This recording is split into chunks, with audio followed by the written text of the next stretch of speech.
Jagadamba junction సమీపంలోని Indus ఆసుపత్రిలో అగ్ని ప్రమాదం జరిగింది. ఆసుపత్రిలోని మొదటి అంతస్తు ఆపరేషన్ థియేటర్లో మంటలు చెలరేగాయి. ఆ తర్వాత మిగిలిన అంతస్తులకు దట్టమైన పొగలు వ్యాపించాయి. సమాచారం అందుకున్న అగ్నిమాపక సిబ్బంది ఘటనాస్థలికి చేరుకొని మంటలను అదుపులోకి తెచ్చారు. ఆసుపత్రిలోని సుమారు 40 మంది రోగులను అంబులెన్స్లలో వివిధ ఆసుపత్రులకు తరలించారు.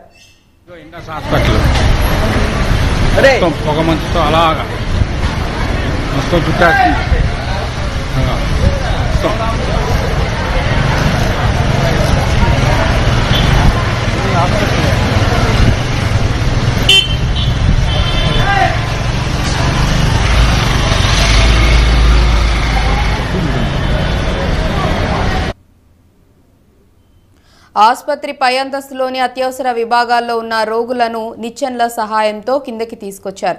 ఈ ప్రమాదంతో రోగులు వారి బంధువులు భయభ్రాంతులకు గురయ్యారు. షార్ట్ సర్క్యూట్ కారణంగా ఆసుపత్రి మొదటి అంతస్తులో ఈ ప్రమాదం జరిగినట్లు విశాఖ సిపి రవిశంకర్ తెలిపారు. రోగులను వేరే ఆసుపత్రికి తరలించామన్న ఆయన పొగలు దట్టంగా వ్యాపించడంతో గందరగోళం ఏర్పడిందని చెప్పారు. ఎవరికీ గాయాలు అయినట్లు సమాచారం లేదని అన్నారు. మొత్తం 12 ఫైర్ ఇంజన్లు మంటలను అదుపు చేసినట్లు సిపి రవిశంకర్ వివరించారు.